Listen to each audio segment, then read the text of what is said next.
let me start by reading what is required since we are now virtual. As permitted by the governor's disaster declaration of January 8th, 2021, the determination has been made that an in-person meeting is not practical or prudent for this committee to meet in person. To ensure a transparent and open meeting as possible, we will post the meeting materials approximately 1 week in advance and will provide a recording of this meeting linked on our website. And we will take all votes by roll call. So I thank you again. And just for the sake of time, we have a pretty packed meeting today. Hopefully it'll be a really good meeting. So for the sake of time, we're going to combine the roll call as with the approval of the minutes, because they're both done by voice by single vote. So with that, I am going to first ask, does anybody have any additions or corrections to the minutes as were posted? If not, I will then ask if who's going to do the attendance. Well, I will. First, Nick, okay, Dominic, and if I could ask all of you, when we're done with all of this, if you could stay muted. I understand you unmute yourself for the roll call and the attendance and the approval of the minutes, which we need as well. So you'll either say, let us know you're here and that you approve or don't approve of the minutes from the last meeting. So Dominic, take it away. Oh, thank you very much, Nancy, Chairperson Pfeiffer. I appreciate it. I wanted to welcome everybody. Before we get to that, I just wanted to build on what Chairperson Pfeiffer has stated. We're looking forward to a great hearing schedule as we go forward in 2021. I know it's been a challenge for everyone to meet in this environment when we are such a normally gregarious and engaging group. The schedule does look like we will be meeting virtually as we go forward, and that will be adjusted as conditions throughout Illinois change. But we appreciate your time, we appreciate your engagement and your participation here. So thank you very much, and we look forward to 2021 here. Let me begin by calling. I know Paul Haas is absent. I'm just going through a list in no particular order, but I will get to everyone. Christine Kolb, Steve Manella. Oh, Christy's here, and a little slow on the mute button. Here, and your minutes vote. Yes. Okay. Approved. Okay. Steve Manella. Yeah, here, and I approve. Okay. Heather Tabbert Mullins. Present and approve. Okay. Arnold Randall.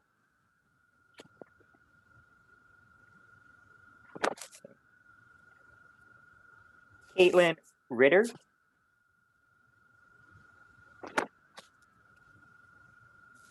Dennis Sandquist.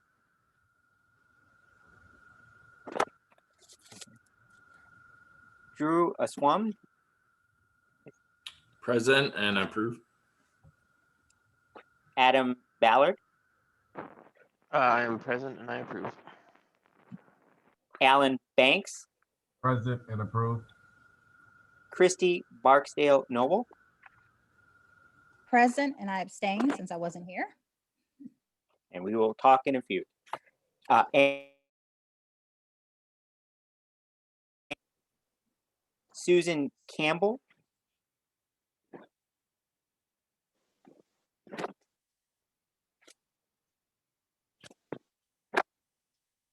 Okay. Caitlin, I see you on the call. I'm sorry, did I not hear your response? Sorry, I'm just a little late. I'm having some connection problems. Nope. Okay, no problem. And for the minutes, you Yes. approve? Okay, no problem. And no worries on connections issues. We all completely understand this, especially as we enter this time period. Kyle Smith. Present and I approve.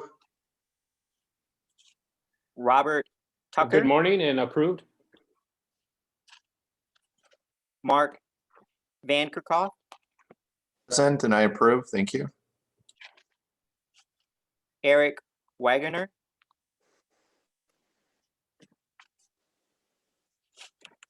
Miriam Zuck, Present and approved. Lisa DiChiera,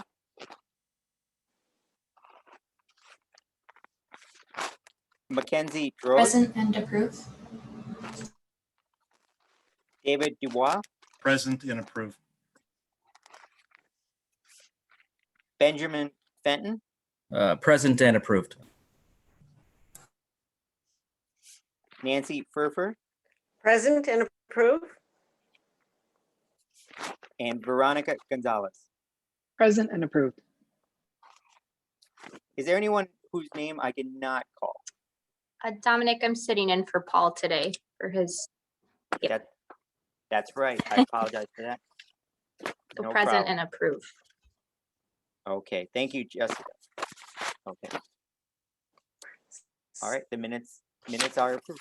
Thank you. Thank you all. And with that, I'd like to welcome Amy McEwen, who will be giving us an update from the CMAP board and other agencies. So welcome, Amy, and it's all yours. Thank you. I'm the Chief of Staff for CMAP, and I've been here about 18 months now. So one of our goals and priorities in the coming year is to really create and strengthen the communication channels and connections between the board and our various committees.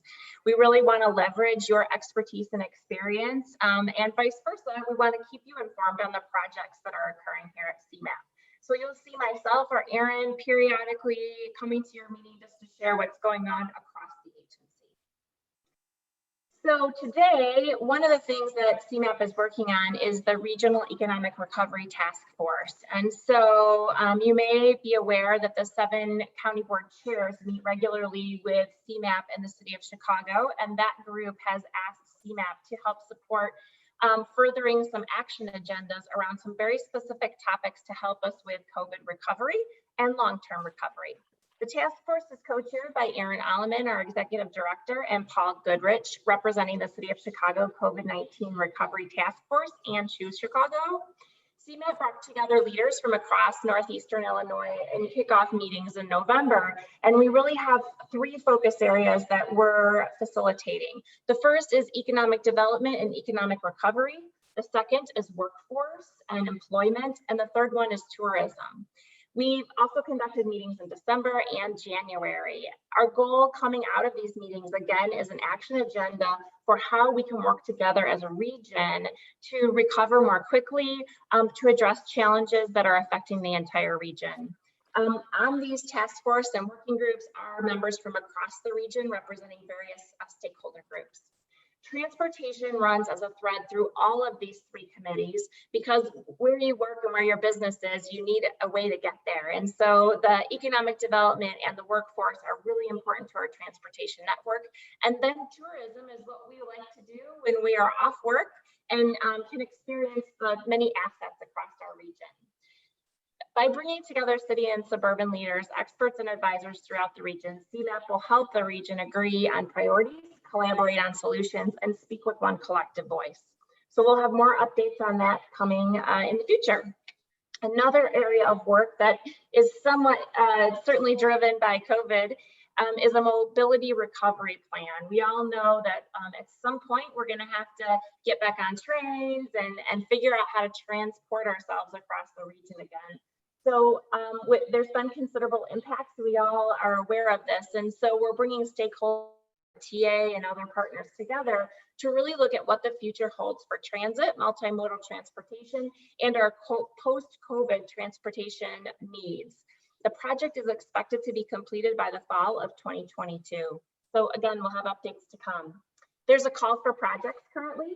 The joint call for planning assistance with RTA ends tomorrow, February 3rd, which you'll hear more about later in the meeting. We'll be prioritizing awards based on community need to best support the immediate needs of the region. This year, communities will be able to apply for safety-related technical assistance. Assistance includes developing design studies, action plans to address vehicular, pedestrian, or bicycle safety challenges in communities. as well as grade crossings, intersection flooding, and ADA compliance. So those are just a few of the categories that we'll be seeing applications for in that call. There is an STP Shared Fund Congestion Mitigation and Air Quality Improvement Program, or CMAQ, call that is open. The deadline for that is March 5th. Projects may address safety, transit, bicycle, pedestrian improvement, traffic and freight movement, bridge and road construction, vehicles and equipment that use alternative fuel sources. So kind of the last main thing is our focus here at CMAP on safety. If you have caught some of our articles that have been out recently, you know that safety during COVID is actually worsening, in part because of higher speeds on highways and things like that. So CMAP is bringing together a group of stakeholders across the region to focus on safety and the safety goals in Illinois and how we might work together more in the Northeastern region to be more successful. So you'll see us kicking off the Safety Resources Group later this month. And our goal, again, will be to develop some action strategies around equity, engineering, education, enforcement, and emergency service. And I want to emphasize here that we do know distracted driving is a huge impact. So please do everything you can when you have opportunities to really emphasize that when you're driving, you need to be driving. Thank you, and I'm happy to take any questions. Thank you. Does anybody have any questions on this? I know it's going to be a very active year for CMAP, that's for sure. So moving right along then, I'm going to continue giving you the floor, Amy, because we have kind of something we didn't get to do last month that we would like to do now at our first meeting. So, and that is a big thank you to our former board chair, who for 2 years actually did an unbelievable job steering this committee and helping us create the agenda for this new combined committee, because before Mark took over, it was 2 separate committees. Land use was one and housing the other. And now we are working a lot more collaboratively together. So with that, Amy? Certainly, we You always can want to speak. celebrate our great committee members. CMAP would not be able to accomplish any of the work across the region if it wasn't for the contributions that all of you make. And coming to the meetings, sharing your experiences from throughout the region, and taking information that we're coming up with back to your communities or your stakeholder groups. So a huge thank you to Mark Kirchhoff for participating in this committee. I know many of you know him much better than I do since I'm new to CMAP, but certainly want to thank him for his assistance and leadership. As you mentioned, Chairwoman, he was instrumental in helping the committee transition from 2 committees to 1, and we certainly want to recognize and appreciate his participation. Thank you. And Mark, I don't know if you want to say a few words, but I would like to also thank you for having worked with you for many years before as your Kane County position. You are such a great leader there, and then here with this committee. So I've got big shoes to fill. So thank you again. And Mark, I don't know if you want to say a word or two. Sure, thank you for that. And my apologies for not being on screen, but it's good to see people's faces. But I just want to say thank you. The whole variety of CMAP staff who provide support to the Land Use Committee, and then in the transition. And currently that really makes it easy for any chair and committee members. So many thanks for that. And also, whatever I was able to contribute, I gained back in bushels in terms of learning from other communities, from CMAP, what I was able to bring back to my work with Kane County. It certainly is a great region to work in, and very high levels of cooperation across the counties and communities, and making this a better place. So I'm excited to continue on with the committee, and Nancy, you'll be a fabulous chair for the group. But very thankful, especially for those committee members who are not in typical government roles like I am. You bring so much to the committee and the work of CMAP. It's greatly appreciated that you take time out of your busy schedules to lend your expertise and insight into what we're doing in the region. So Well, with that, thank you, and look forward to continuing on. Great, thank you again, Mark. And now I'm going to transition to our newest member of the committee, and I'm going to let Dominic introduce her, and it's in the communities. So with that, Dominic, floor is yours. Thank you very much, Chair. I just wanted to remind everybody, building on that, our thanks to Mark, our new chairs for this year. Our chair is Nancy Pfeiffer, and our vice chair will be Adam Ballard as we move forward. But that's not the only changes we have. We have a new committee member, Ms. Christy Barksdale Noble, Community Development Director with the City of Yorkville. I'm going to turn it over to her for a few introduction words, but I will say she brings two things we were looking for in a new member. One, highly recommended, and two, enthusiasm for wanting to be here. And it was just a pleasure to be able to speak to her when I first reached out to her about wanting to participate, being interested in our discussions and just working with us as well. So I'm very much looking forward to her being part of our committee family here. And with that, Christy, if you'd like to say a few words. Hi, good morning, everyone. I just wanted to say I'm honored to serve on the committee. It was a pleasant surprise to be asked to serve. I do know a few of the sitting members, either in my current or past work lives, but I just want to thank you guys again for allowing me to join the committee, and I look forward to a lot of the discussion topics. Well, welcome to the committee. I know you will be a great addition. Having had a chance also to have a great conversation with you, I know that you have a lot to add, so welcome. And with that, we have the LTA call for projects, and we're going to have talk about the new part of the embedded staff planner program. So as we all know, the impacts of the pandemic on local governments have really strained municipal capacity, particularly a number of communities, while declining revenues are making it especially difficult to plan for 2021 and beyond. And so in collaboration with the Regional Transportation Authority, CMAP is offering technical assistance services and takes these conditions into consideration. So the focus of the 2021 call is to support municipalities of high and very high need.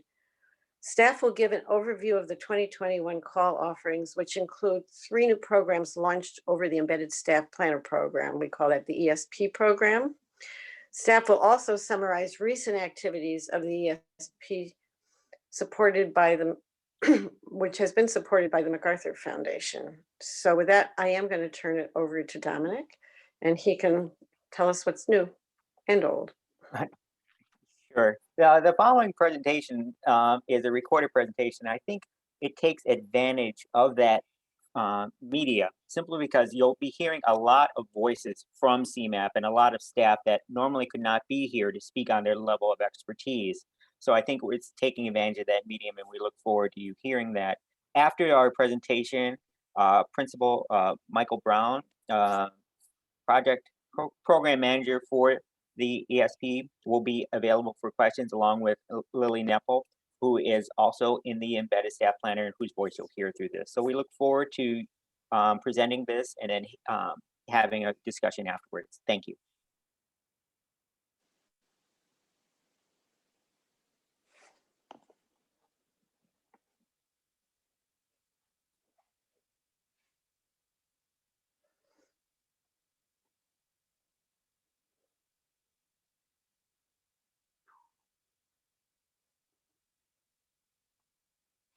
We need some sound.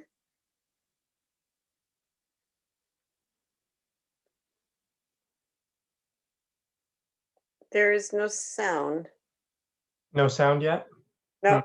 Stand by. Sorry, excuse us.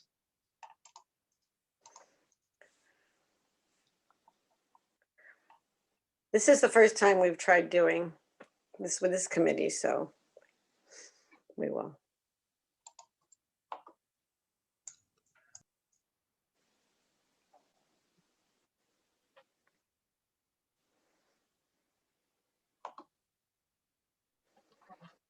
Is that working?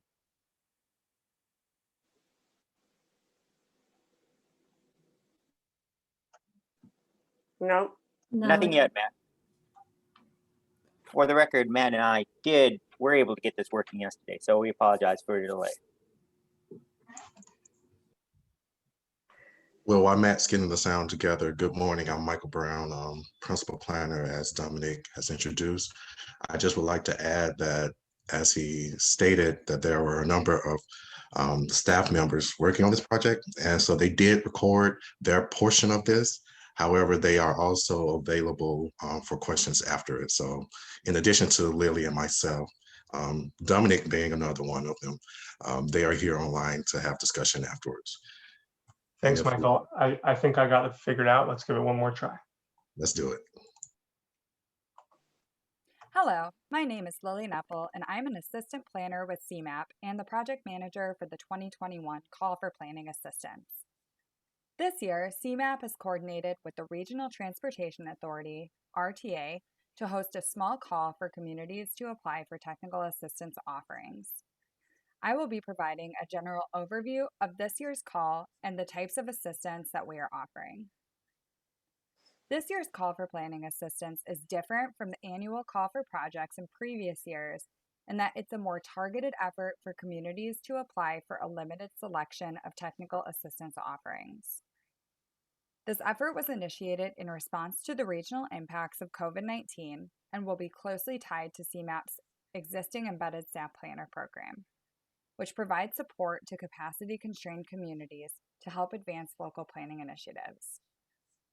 Any local government is eligible to apply for the Call for Planning Assistance, but this year, CMAP and the RTA are prioritizing awards based on community need.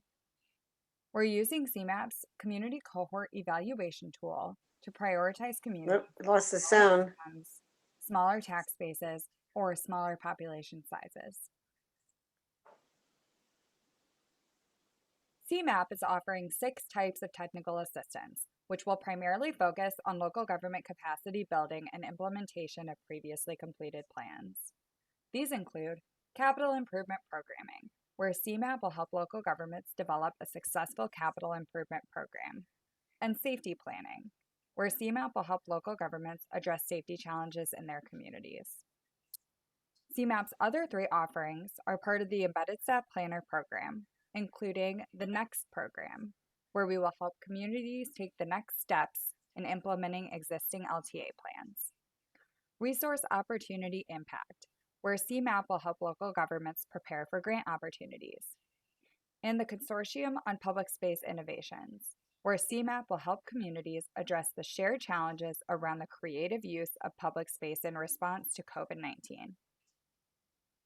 The RTA is offering 3 types of technical assistance, including active mobility and curb management plans, developing special funding districts, and zoning code updates in transit-served and in transit-oriented development areas. Jointly, CMAP and the RTA will offer developer discussion panels, which will help local governments address local economic development challenges, strengthen developer connections, and solicit guidance on ways to attract investment. Next, we will go into further detail about each of the types of technical assistance that CMAP is offering through the 2021 Call for Planning Assistance. Hi, my name is Jamie Jackson, and I'm a senior planner here at CMAP. I'll be providing an overview of the capital improvement programming. The capital improvement programming is part technical assistance, part capacity building. The program is designed for communities that do not have a capital improvement plan. We lost. Okay.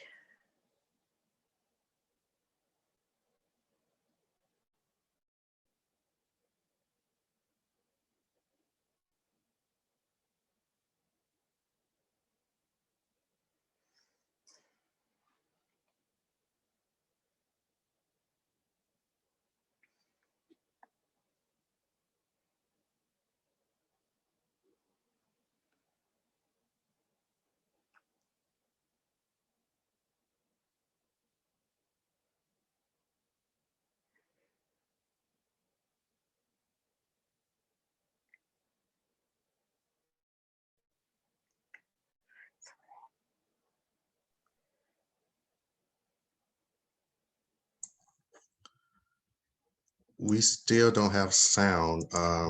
Jamie, I think I saw you online. Are you available to do this live? Yes, I can certainly do that. Let's do it. All right. Hi all, my name is Jamie Jackson. I'm a senior planner here at CMAP, and I'll be providing an overview of the capital improvement programming. The capital improvement programming is part technical assistance, part capacity building. The program is designed for communities that have no capital improvement plan or do not have an up-to-date capital improvement plan.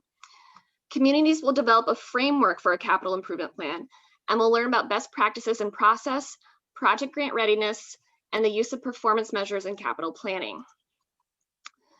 Through the capital improvement programming, communities will identify capital projects and deepen their understanding of capital project planning best practices in order to have the tools to develop a capital improvement plan. This includes providing information and resources of not only how a community identifies projects, but also prioritizes, budgets, and implements those projects. The program includes capital project development, which involves writing project descriptions, cost estimating, scheduling, and applying performance measures. In addition, the program includes best practices for capital project funding. This consists of how a community programs capital projects in municipal budgets and how to position projects to qualify for and appeal to local, state, and federal agency requirements. Finally, the municipality will be an active participant in the program through hands-on training workshops. Training will cover the topics of fiscal analysis, municipal budgeting, project evaluation criteria development and application, and other capital improvement planning best practices. Thank you. Thank you. Next slide. And Vicky, are you still online? Could you do yours live as well? Sure. Hello, everyone. Good morning. Yes, so my name is Vicki Jacobson, and I'm a transportation planner here at CMAP. I'm going to provide some information today about our safety planning work. Safety planning takes a comprehensive approach to improving traffic safety for all modes of travel. The safety planning program is designed for communities that have identified localized safety issues or dangerous locations and require assistance in addressing the issues through appropriate design and operational solutions. Communities will benefit from deliverables such as safety action plans and preliminary designs with recommended countermeasures to improve safety and therefore mobility for all travelers, regardless of age, ability, income, or mode of travel. Next slide, please. Through safety planning projects, communities can address corridors, crossings, and intersections with higher crash rates or a perception of traffic risks based on community or police reported issues. Using existing data sources, public input, and best practices, communities will receive recommendations for design improvements and other operational aspects, such as signalization, lighting, and pavement markings.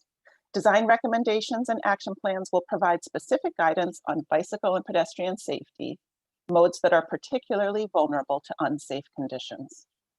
Communities may also seek assistance for safety issues related to at-grade railroad crossings, intersections that are prone to flooding, and locations that do not comply with the Americans with Disabilities Act.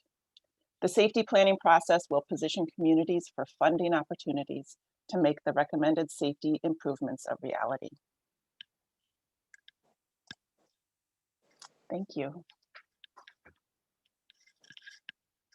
So we figure out, we think it's an internet connection issue, and we are going to try it again. Matt, if you can play the narration for the next slides. Hi, I'm Tony Mano, a senior planner in the planning division of CMAP. I'm excited to describe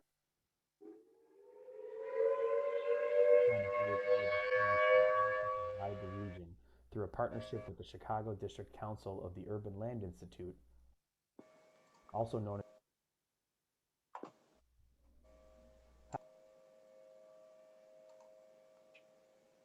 Hi, I'm Tony Mano, a senior planner in the planning division of CMAP. I'm excited to describe a very valuable service we are able to provide the region through a partnership with the Chicago District Council of the Urban Land Institute, also If known someone as has their background on, if everyone can mute, that would be good. nonprofit global real estate research and education firm focusing on providing leadership for the responsible use of land and in creating and sustaining thriving communities worldwide.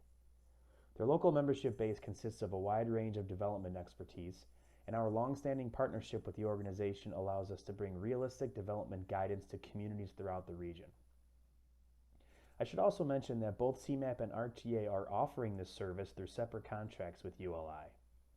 RTA focuses on transit-served locations, and CMAP is able to focus on areas served and areas not served by transit.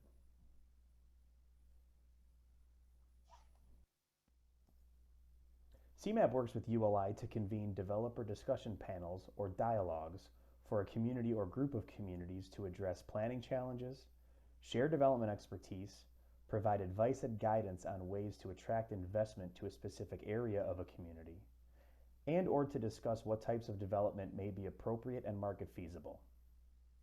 These panels consist of multiple development experts who volunteer their time and energy in the spirit of providing guidance to communities who seek it.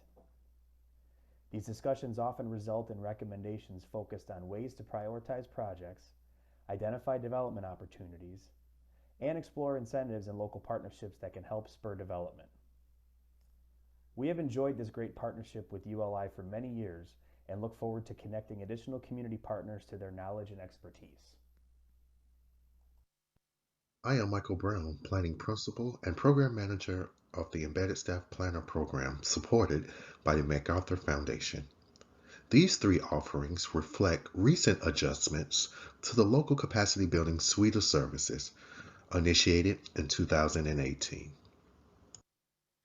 In all, there are 4 programs under the local capacity building set of services, with a simple mission to educate, equip, and empower local governments to resolve increasingly complex issues facing their communities. The coordinated investment studies facilitated discussion between interested local governments to find opportunities to save costs through collaboration on public infrastructure and services. This work was initiated and performed through the McHenry Coordinated Investment Study, which concluded last year with recommendations streamlining intergovernmental cooperation and the hiring of a coordinator to implement key recommendations. The Enhanced Local Technical Assistance is an internal guide to enhance CMAP's Technical Assistance Program to provide targeted capacity building recommendations and activities catering to the local needs of each local plan. We believe we can leverage the local plans to provide the groundwork for other capacity building services through intentional actions. The Capacity Building Guide will be completed this summer. Leadership Academy expands on CMAP's existing training activities by assessing the existing offerings of professional development and determining the training needed to advance plan implementation of the ON to 2050 plan. This program seeks to fill the gap with targeted trainings, including networking and skill building for elected officials, staff, and citizen commission on specific topics. Recommendations to fill programming gaps will be made available later this year. And lastly, the signature program of the Capacity Building Suite and the focus of this conversation, the Embedded Staff Planners Program, where CMAP staff are placed in capacity-constrained communities to provide support and advance local planning initiatives. Planners in our first round of embedded staff planning communities of Calumet Park and South Village have been successful in coordinating grants and technical assistance projects, assessing and adopting effective and efficient policies and procedures, and engaging new partners to help these communities develop new approaches to targeted issues and launch new initiatives. The work in these communities will conclude in the spring of this year, and we look forward to bringing a full report of challenges and successes encountered. But it was this time last year that the Embedded Staff Planning team was preparing to initiate round 2 of Embedded Staff Planning communities just before the pandemic hit. As a result, the embedded staff planning team designed the following programs. The 3 new programs are based upon 10 years of local technical assistance experience, 2 years of lesson learned from the initial demonstration program, as well as insights gained through CMAP's local government network around emerging issues related to pandemic response and recovery. Launching this past fall, the program have already reached key milestones in program development and execution. In the following slides, we will provide brief updates on each. Hi, my name is Dominic Argamello, Senior Planner with CMAP and Project Manager for NEXT, Putting Plans into Action. CMAP is excited as the program continues on the work of the Embedded Staff Planner program in Phase 1. Again, due to the pandemic's impacts for CMAP personnel to be on site in communities and ability to focus on general planning efforts, CMAP staff will instead assist communities with implementing specific approved community plans. As within Phase 1, communities often are limited in their available resources to move plans from the page into their community. Through August of 2021, CMAP staff will assist partner communities to work both implementing recommendations, such as code updates and grant applications, and also to build overall capacity of NEXT partners to keep such implementation momentum going. In the case of the Land Bank Authority, this focus will be on funding for future dedicated staff and standardized data collection. We look forward to assisting communities turn their vision and effort into reality. Thank you. Hi, my name is Maggie Jar, and I'm a senior planner at CMAP. I'll be providing an update on the Resource, Opportunity, and Impact ROI program. Under this 6-month pilot program, CMAP staff is assisting 3 municipalities to prioritize transportation projects, strategize. I think we'll just take the rest of the. Just wanted to say, finishing up on the next project, next program, what we're talking about is extending the capacity. We're implementing the plans, but also making sure that communities continue that implementation. As the slide was talking about, for the land bank, it was getting money for permanent staff and also codifying a way to data. So there's a process in place that communities can follow after the embedded staff program ends, so that communities continue to do that work as it moves forward. Thank you. And with the resource opportunity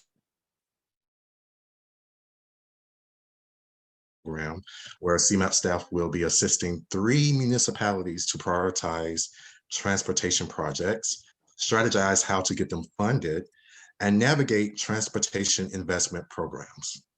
We have established partnership with the City of Harvey, Village of University Park, and the Village of Dalton late last year, and are currently working with their staff officials to develop transportation project lists and grant inventories. Next, we anticipate that we will help develop custom implementation strategies to support priority projects in each community, and then assist local staff in taking the next step and build their capacity to apply for and manage funding.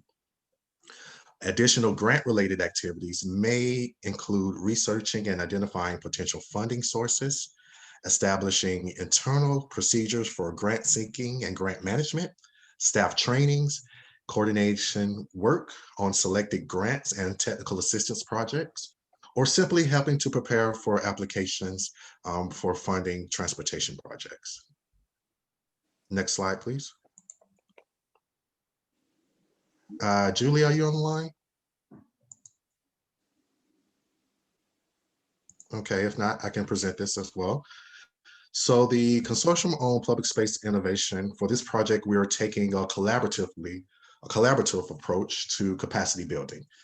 A small group of communities will be selected to work together on how they can adapt public space in innovative ways that promote community vitality while maintaining safe social distancing. This past year, as you all know, Inspired by the pandemic, some communities took some innovative approaches to the use of their public spaces, like closing the streets to allow for outdoor dining. Out of necessity, they took a risk and tried things that their regulation would never allow. And now they would like to hold on to that vitality and vibrancy that is brought to their business districts. So inspired by some of these successes, we know that there are other communities that would like to try some public space innovation project, but need assistance to do so and support.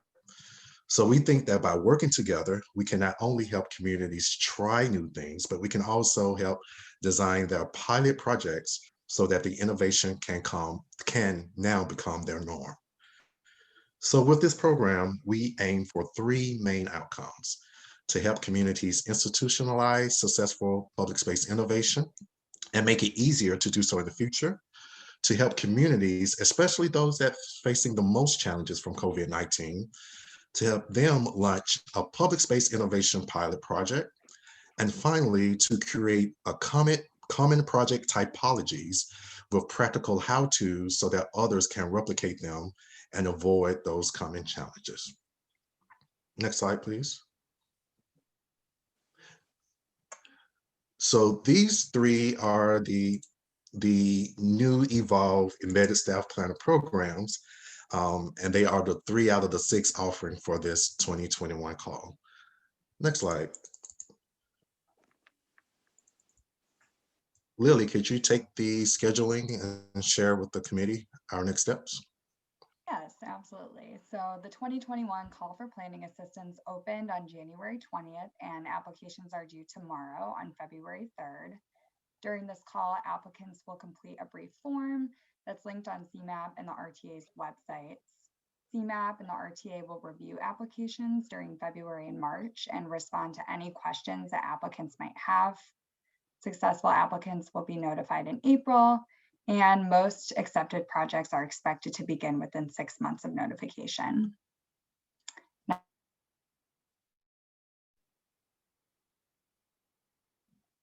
So this concludes our presentation on the 2021 Call for Planning Assistance.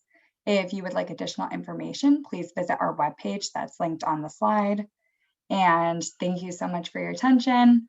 Sorry for the technical issues, but we'll now take any questions that you might have. Are there any questions? We have maybe a minute or two, a couple for questions. I see the deadline is tomorrow though to apply. So if you are interested or know somebody that is, I guess they got to really scramble.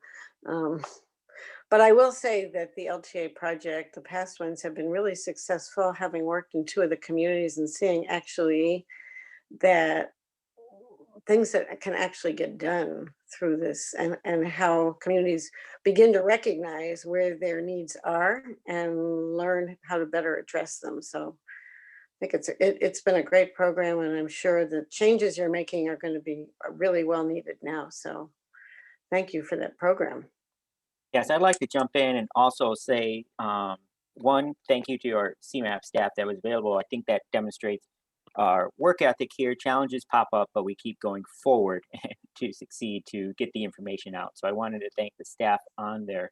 I also want to say, tie that into the committee as the committee's work. As you see with the work that we're doing in each of these communities, whether it is land use or whether it's housing or transportation, there are a variety of things that we take from the policy discussions and the engagement we have here, and we integrate that into our work that we actually do in the community. So that ties back to our discussions we have here, our give and take, back and forth, and ideas that are brought here. So thank you for your work here as a committee as well. Thank you. All right. Now we are on to actually another LTA project. Questions, please. Yep. Oh, I'm sorry. Because Will County has questions. Please ask. Go ahead, Colin. Sorry. The question is, are these programs dedicated solely to municipalities? Because we have a sanitary district that needs severe help with their capital improvement plan. How about that? Good question. Who would like to answer that one? Yeah, sure. Great question. For the first round that we are piloting this, we are targeting municipalities. But this is something that we have discussed, and we do see the need to expand this as we move forward. So for this application period, just municipalities. Yes. Okay, thank you. Thank you. Sorry, are there any other questions? All right, then we will move on. The next one is an update on a very interesting LTA project that CMAP is involved with, as well as some consultants. This is where they blended the two. And so Tesca Associates in Lake County are going to present the DuPage County Lake Street Corridor Zoning Overlay LTA project. This project will implement the aspects of the Lake Street Corridor Planning Study that was done in 2014 and create unified standards for the corridor through DuPage County and the villages of Roselle, Bloomingdale, and Hanover Park. And it's so nice to see when you can get communities working together, because we know that corridors do not just stop at a border. So with that, and we have actually, Dominic, I'm going to turn it over to you, but we do have Michael Blue from Tesca here to help us with the presentation. So Dominic? Yes, thank you. I would just like to say that this project is something that is, as Nancy was talking about, it is exciting because it goes through 3 municipalities and an unincorporated DuPage County. And I think there'll be a lot of discussion about how that is going to be a tool and also a challenge to get to revitalize this corridor. And with that, I'd like to turn it over to the representative, Michael Blue with Tesca Associates, and Jessica, I'm sorry, I'm having a little issues on my, and Infelice with Lake County, and they will be speaking about that. Thank you very much. Hi, everyone. My name is Jessica Infelice, and I am filling in for Paul Haas this morning. I am the Zoning Administrative Coordinator at DuPage County and have been working at the county for almost 3 years now.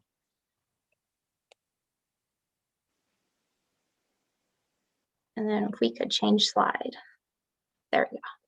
So one of the main items we wanted to discuss today, both Michael and myself and Dominic, was how did we get here? Why a zoning overlay district, and really how we'll move through this.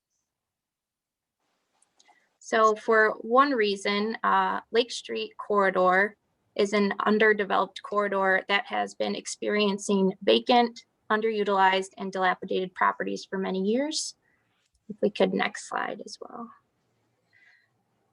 This is mainly due to non-compliance from violations, and many of the properties on the south side of Lake Street are actually just under violation and have actually been through our adjudication program. So that's a program where if a property receives a violation and there's no compliance, we bring that to our adjudication program. Then we work with the property owner to basically set a date and bring some compliance to that, and fees may be assessed or fines. This is also an indication that the uses of properties in the corridor are not compatible with the current zoning classifications.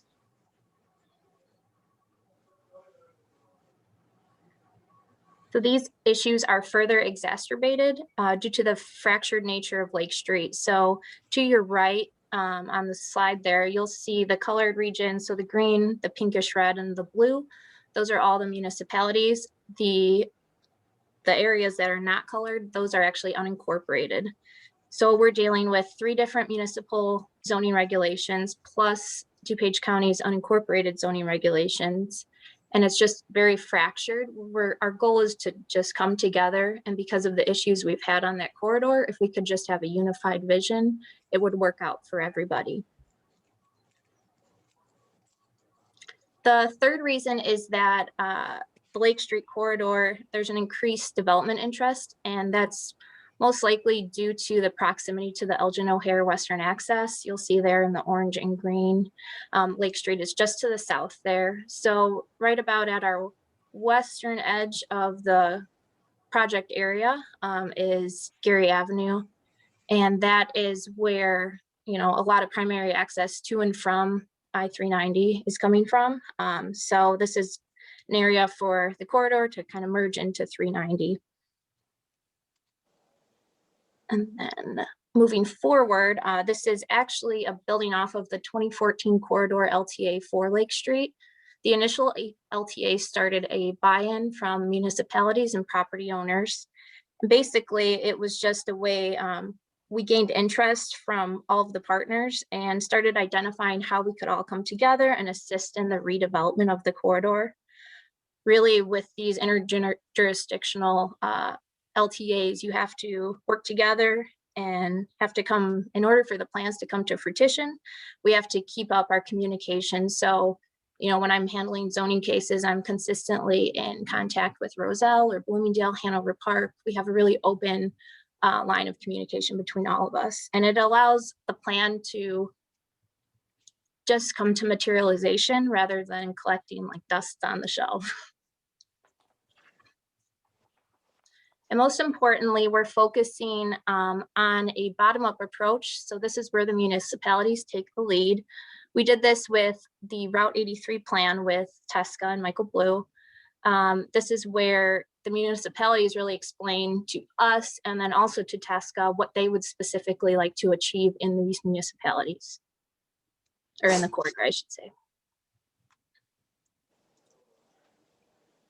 And then additionally, our goals is to continue our government partnerships in the corridor, continue the open communication that we've had really ever since the first LTA, and implementing those goals. And then also in order like this, for like, as I stated, in order for this plan to work, we really just need collaboration. And we've seen that up until now and continuing on.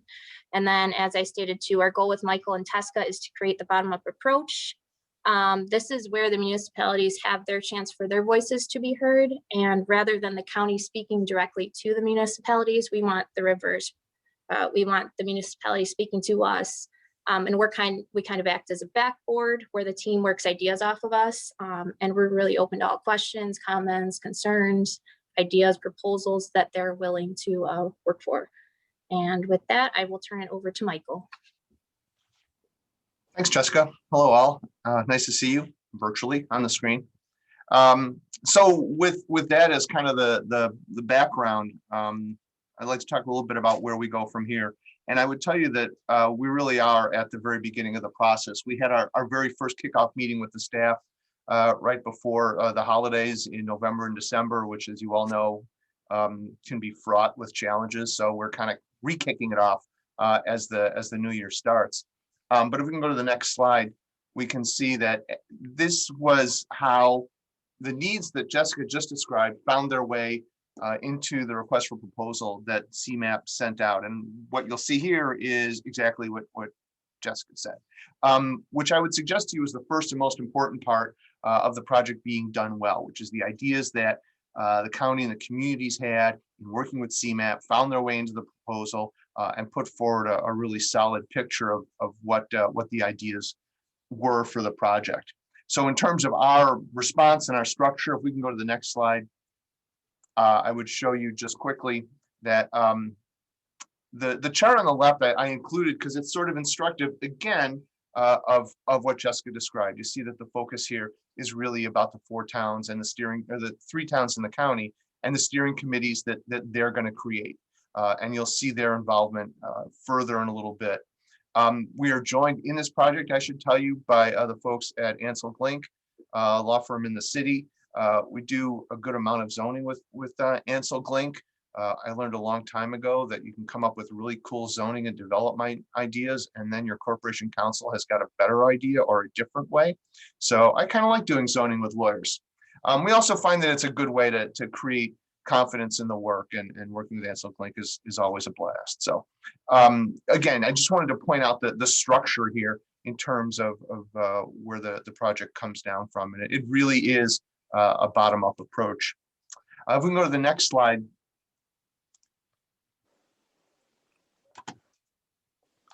You see the same version, or you see a different version of the same study area that Jessica had here, and it shows you a little more focused and a little more starkly that so much of the north side of Lake Street is Roselle, which of course bleeds down a little bit. A lot of the area is a residential area known as Keeneyville, which a lot of you may be familiar with. Bloomingdale has a lot of connection with Keeneyville. And at the far west end is Hanover Park. And obviously what's great about this map is it shows what the real challenges are, both in terms of providing services to the area and meeting the needs of residents, and also doing this kind of plan. It's a checkerboard. So let's go to the next slide, and we'll talk a little bit about how we think we can approach this. Our approach in responding to the points that Jessica raised are again, you'll see pretty similar. And I'm not going to go through these in detail. I know y'all can get the PowerPoint, but the things that we find exciting about the project are one, this idea of using zoning as an incentive to development. Zoning is supposed to create predictability and make development easy. Those of us that spend a lot of time with zoning ordinances in our hands know that that's not always the case. So the idea of the communities in the county getting together and creating a tool that makes the understanding of zoning straightforward, we think is a great approach, and really one that can be used elsewhere in the region as well. Tying to the next point here about working with the county and the communities, and I think Jessica covered that really well. Public engagement will be part of what we do, COVID or not. We want to hear from stakeholders and elected officials in the communities, and that's all built into what we're doing here. And then the idea of defining the development standard is perhaps most important.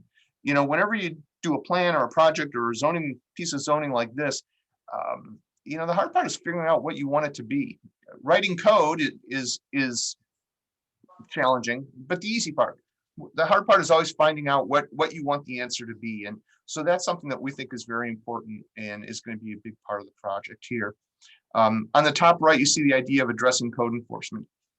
Code enforcement is often what kicks off these entire events.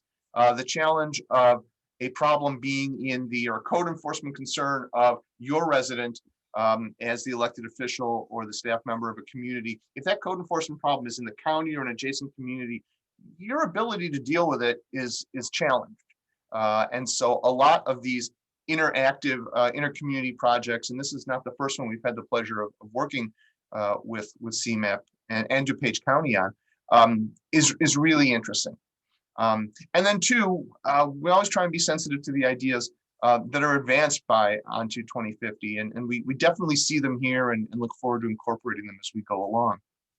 So if we go to the next slide, you see the gory details, and I will go into great detail on each of these steps right now. No, I'm just kidding. I wouldn't do that to you. But I do want to point out a couple of things. I want you to just kind of look through, and you'll see first, second, third, fourth, fifth. You'll see the number of steering committee meetings that are on here, and that's significant because that's the way that we're going to maintain the bottom-up approach that Jessica spoke about. Each of the communities in the county are going to have a series of 4 or 5 people that are going to be their representatives to this group, and they will be our guiding light, right? Just to make sure that we are going in the right direction in terms of what we're finding, in terms of what we're suggesting, and ultimately what we propose. 5 steering committee meetings is probably a little more than you might have in a project like this, but again, we all think that it's an important part of maintaining that bottom-up approach that makes sure that the end result of the project really meets everybody's collective goals as best it can. Other than that, the other things that stand out here are the amounts of public engagement that are part of this process. I know that it's really hard to get people to come out and talk about zoning because it's so exciting, but we do like to create opportunities for people to come out and talk about development and their neighborhood and what they'd like to see. Those are things that matter, and then it's on us and the steering committee to translate that into zoning. So that's all I really wanted to say about the details in this step. The next slide shows what we anticipate will come out. I don't know that this will be the final answer, but we anticipate that there will obviously be recommendations for the overlay related to what uses are appropriate. There may be some building design standards, parking and loading and screening and buffering. Landscaping will be significant because that really has got an impact on buffering neighbors and how the corridor looks. So that'll be important. Signage is another one that I think is significant, because I think if you put together a decent landscape program and a decent signage set of regulations, you can really do a lot to affect the appearance of a corridor and the character that it creates. So we may look for some map amendments. I don't know. I think the overlay will probably be enough. And there may be some processes, but again, we don't know. We have not gone into a lot of detail with each of the communities to know the depth of their desires. So those ideas, bottom up, will drive the outcome. A couple of data maps on the next slide. You see the land use that's along the corridor. And again, we've just put these together and not spent a lot of time studying them, but this is actually based on CMAP's land use. And the couple of things that jump out obviously are the corridor is commercial, the classic urban mix category that's in CMAP's files, and or other, as I like to refer to it. So that tells you, I think, a lot of what you need to know about this corridor. The other thing is, look at all the residential. It's not a deep commercial corridor. The designated study area is 1,000 miles, 1,000 miles, that'd be good, 1,000 feet either side of Lake Street. So it includes that residential area, which is very important, because those are the folks that are impacted by what happens here. And that's where some of those buffering questions and landscaping will come in. So the eclectic character of the corridor here, I think, says a lot in terms of the issues that Jessica described when we started and the challenges that face the project. A couple of quick slides about zoning. If we go to the next slide. We've consolidated here the zoning of the different communities and the counties. Again, nothing real surprising here at this stage. These reflect what's on the ground. They reflect different levels of intensity, which will be interesting as we go through the project. And we'll see how that plays in here. And the last slide, if we could go just to one more, really speaks to the challenge of trying to find balance between interjurisdictional zoning projects. Obviously, not all of these zoning categories are in the corridor, but the need to, at some level, true these up so that development is familiar and consistent with the plans and intents of the communities, that can be a challenge, and that's why we take a look at this level of the zoning in here. So again, the next slide is just about questions and discussion. That concludes Jessica and mine's presentation. We're very excited to be working with you on this. The multi-jurisdictional aspect of it is really exciting, because it's a model for elsewhere, and it's a great way for communities to work together. So to the extent you have questions and you have time for discussion, I'm glad to answer questions. Jessica will answer all the hard ones. And if you have any wisdom and insight, we're certainly here to hear that. Thank you. So we have a few minutes for questions, not long. So is there somebody has a burning question here for either Michael or Jessica? This is Lisa. Is it okay to ask a question now? Yes, please do. Hi. Hey, Michael, thanks for the presentation. You and I, of course, have met on this issue many times and talked about it in terms of if ever these overlays and surveys include surveys of historic or potentially historic properties. I did see in that last slide that you had something that did indicate there was a historic district, an already existing historic district. It was a purple line with an H, and I didn't get the name of it. It started with an O. So I don't know which community it was in, but I'm just wondering again, if we're thinking about survey as being an integral part of this, of historic properties in this overall evaluation.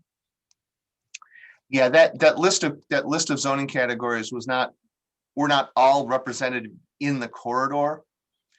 So I'm not entirely sure what they have there's not a historic district there. But to the extent there may be historic structures, that'll be one of the things that we're looking for. And in terms of establishing a character and zoning, and like you said, we've had this conversation. But when there's a historic structure out there, it's a way to help define the character, and it becomes an asset that we can build on. So couldn't answer how we're going to do that yet, but to the extent we find something of value along those lines, we see it as a way of adding character to the corridor. And I agree. And the only other thing I would add to that is that when you're working with those developers on ideas regarding zoning and incentives, that the opportunity to reuse any of those buildings that are identified is part of that conversation. Sure, absolutely. Right. Are there any other questions at this time? And maybe we've time for one more. I have a question. This is Christine Cobb. Wondering if you're looking at all, I know this is a little outside the planning realm, but any coordination on impact fees between the handful of communities, and especially because it seems to straddle 2 counties?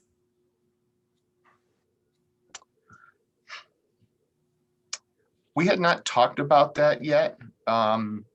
There's a couple thoughts that come to mind though. One is that, at some level, some degree of the underlying zoning or the underlying development regulations of each of the communities and the counties have to be in place here. It's not like we can just supersede everything that the county and the communities have. To the extent that there are impact fees or fees for school districts or park districts in particular, I imagine those would not change in terms of where they go or how much they are. That's not really the intent, is to kind of undermine anybody's access to those.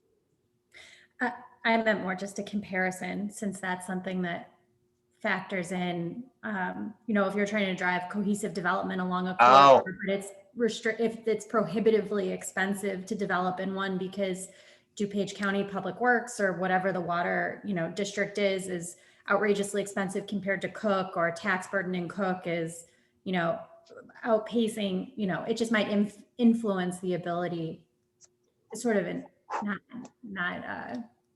if it's not sort of thought about up front, and then maybe explain to the villages maybe why they're not getting the development that the neighbor is, it could be something that's driving it.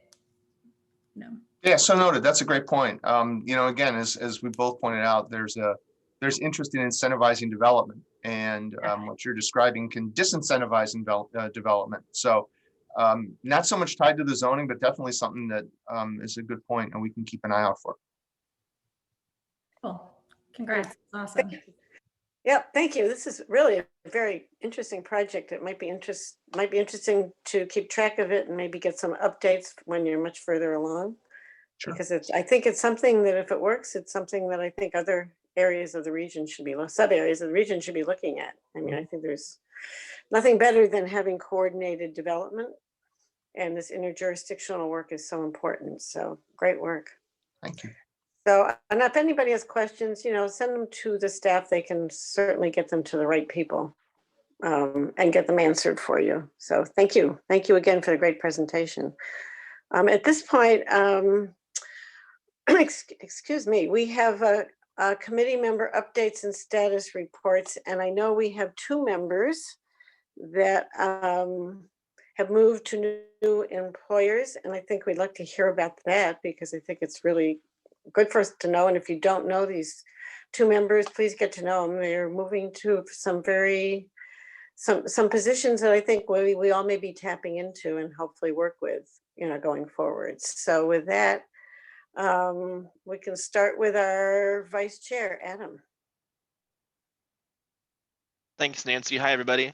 So I am currently in week 2 at my new position. I just began a position with AARP Illinois.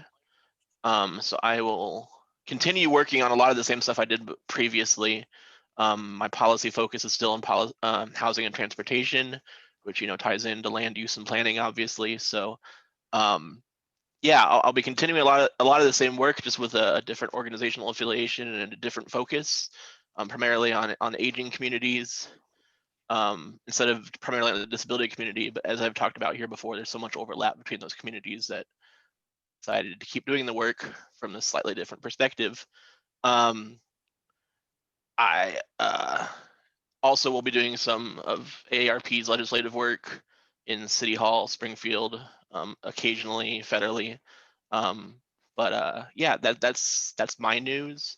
I'm really excited for the opportunity. I've already talked to Kyle and a couple people in this meeting about opportunities to move forward on projects that were started at AARP before I came on board. So, you know, AARP's Livable Communities work is just really, I think, touches on everything we talk about here. So I'm excited to both continue as vice chair and to do so in this new role. So thank you, everybody. Thank you. Thank you. And well, then Angela Brooks have started something pretty exciting as well. So Angela, you've got the floor. Yes, I finally actually get to work with you on something, Nancy. I'm looking forward to it. For those of you who do not know, I am the new director of the Illinois Office of the Corporation for Supportive Housing. My running joke is I keep getting further and further away from being an actual planner. So the Corporation for Supportive Housing, the mission is to really advance solutions that use housing as a platform for services to the most vulnerable. We do obviously a lot of work with homeless housing, but we do also a lot of work with prison reentry and the HUD Coordinated Entry Program. We ourselves don't create units, but we do get a new market tax credit allocation. So we do fund a lot of acquisition and pre-development types things. We have a huge focus on equity right now. So we will be doing some work to really build capacity with minority developers. So if you're familiar, if you know of any minority developers, we are looking to do some focus groups to see how we can use some of our funds to really help them get into the pipeline and creating. We're obviously focused more on supportive housing, but definitely kind of building the pipeline of minority developers, and we're statewide. So those of you who are not necessarily in Chicago proper, look to be getting tapped into as we start identifying some of our, we're trying to get a little bit more involved in, we do a lot of work in the Chicago metro area, but certainly trying to make sure we're expanding our reach statewide. And that's a little bit about it. Great. Well, that is very exciting. And you're right, we will be spending some time together, I hope. And just so you know, that since this is the start of the calendar year, you know, it's a good time to, you know, this is when this agenda here is to give an opportunity for some of you when you may have to share some work opportunities, some professional updates, and then even some new programs or policies that you've implemented and are excited about and think maybe it would be interesting for others to hear, that it could be useful to them. And as you know, we have pretty packed programs as we usually do. So if you have something that comes up between meetings that you think this committee would really like to hear about, just email either Dominic or Matt and let them know, and we can make sure that we'll try to put some time on the agenda for people to update people. And if people maybe, and I'm even thinking we probably, I don't know if we have done this for a while, but circulated maybe a list of this committee, people who are on it and their contact information, because I think the beauty of this committee is we've got people that, you know, it's a very diverse committee, but yet we all care about this region and the land use and the housing that's there. And it's nice to have that somebody you can call when you have something you're dealing with. So I think that'll be helpful, because now we've got two members that have changed jobs that I think some of you may be really interested in using some of the services that they offer. So that would be my suggestion to that. And so I don't know, does anybody have an update we don't know about that we might really want to hear about at this time? Or two? If not, hopefully there may be some coming up in the future. We'll find out. So with that, I think we'd like to hear a little bit about the committee work plan. This is the first meeting of 2021. And so I'm going to turn it over to Matt or Dominic. Are you going to take over this part of the agenda here to talk about what we're thinking going forward? Yeah, I think we'll tag team this. First of all, this is the first time I've been off mute since the top of the meeting, so let me apologize for the substantial technical difficulties a little bit earlier on. I appreciate all of your patience and appreciate the CMAP staff who jumped in when my computer was misbehaving a little bit. So sorry about that. We just wanted to take a few minutes to discuss the upcoming calendar year for this committee. We're really excited. I think Nancy and Adam, our chair and vice chair, are really excited about what we have in store this year as well. And we just wanted to take a chance to share a little bit of our planning with you. I dropped a link to a PDF in the Zoom chat a few minutes ago. This is something that can be reviewed now. It can be reviewed later. It's in the it's posted to our website, and we're excited about feedback from you all as we work to keep this year's committee meetings as effective for you and for CMAP and as organized as possible. And so to just give a little bit of a brief introduction to this, the purpose of this committee is really multifold, right? It's to leverage the deep expertise and region-wide expertise that all of you as members of the committee have, and make sure that we're getting that input and informing CMAP projects in their early and middle phases about, with that expertise and with the critical questions that you all bring to the table. And then we're also really hoping to be able to provide useful content to you that benefits your work, whether that's presentations that CMAP staff or our consultants provide, or third-party speakers from other agencies, combined meetings with other groups or other CMAP committees. Once upon a time, we liked to do site visits annually. We hope to bring that back as soon as we can, and to keep these meetings dynamic and interesting and feeling useful and informative to all of the committee members. And so this document describes a number of the presentations we are planning to bring to the committee at approximate times. And I'll turn it over to Dominic to give a brief summary of the document and sort of how to interpret it. And then we'd be happy to have any feedback today or following up in coming weeks and months as we get through additional meetings and continue to plan more for the rest of the year. Thanks. Thank you, Matt. First of all, as someone who has an adrenaline glands that are able to open up at a moment's notice, I sympathize with you, as I know how much you're invested in this committee when your computer started acting up. But everybody here understands, and we appreciate all the work you did. The other aspect is, as we're working on this work plan, building on what Matt said, there's a twofold. One, as Amy said, it's for information to come down about the regional aspect and go into the communities, and also work from the community to go back up in terms of what's actually happening on the ground. Land use and housing is our focus. And I think as we move forward, that's part of it. I think in April, we have a very ambitious idea to have a workshop in this, taking advantage of all the knowledge here, but also taking advantage of this Zoom in terms of we're able to use breakout rooms, facilitate discussion. So when we're back in the office, instead of taking 5 minutes to move around chairs, we're going to be able to go into breakout rooms. So we're looking to do a workshop on equitable reinvestment for our April meeting. As we're talking about with the regional aspect, the On2 2050 plan is going to have some updates this year. Later in the year, we'll be discussing that, and we'll be discussing other items that really focus the CMAP's work on single-family zoning analysis.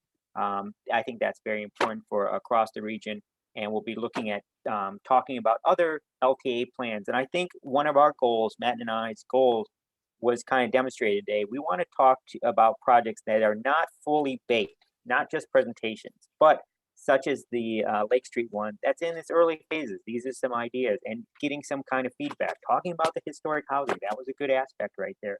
Seeing what we can do as we go through it, and kind of as this project develops. I think that's a great idea the chair brought up, bringing this back and saying this is how the project progressed. And I think that's something we'll be looking to do with LTA plans. So if you see them saying to be determined, it's because we want to get the plans that are at various stages, and that may shift throughout the course of the year. So there's a lot of things we're looking forward and being ambitious this year. We thank you for your time and feedback, please. Matt and I are here for questions, feedbacks, comments. We look forward to it. So we truly look forward to being liaisons for committee members here. Thank you. Thank you both. And I would like to really encourage you, take a look at the document that is there. It's, if you didn't get it this way, maybe Matt or Dominic will send out the link to everybody to take a look at. I encourage you to look at it.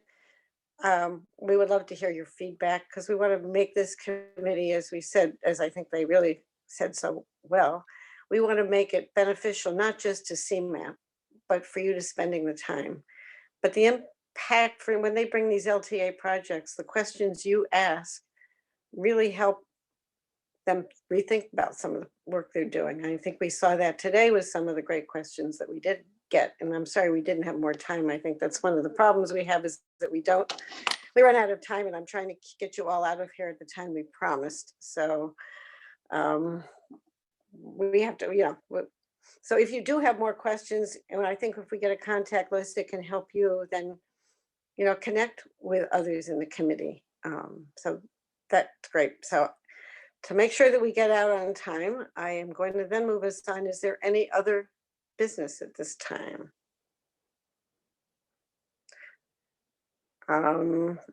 Is there any public comment at this time? We received hearing no public comment in advance. Public comment. Okay, if that's the case, we do have a few minutes left. So I guess I'm going to open the floor if anybody has anything they want to add at this time relevant to this. And I noticed that there was a couple in the chat Nancy. box, for instance. Yes. Hi, this is Please, go ahead. Mackenzie Drozd with the Illinois Housing Council. I just wanted to put in a little plug for our newest initiative, the Emerging Leaders Network. First, the Illinois Housing Council, for those of you who don't know, we're a nonprofit member-based organization, and we represent organizations that develop and run affordable housing in the state of Illinois. So we are committed to promoting the development of affordable housing and protecting existing housing projects. So the Emerging Leaders Network is a program designed for professionals who might be new to the industry or just looking to get more engaged and find more trainings or webinars and networking opportunities as well. So we're launching the program with a career panel discussion next Wednesday at 9 a.m. And we'll also be having a LIHTC training as part of our conference in March. So I just encourage all of you to check out the website I put in the link and connect with or spread the news, share it with your colleagues and partners. We would greatly appreciate that, and we hope to see you there. Thank you. That's great.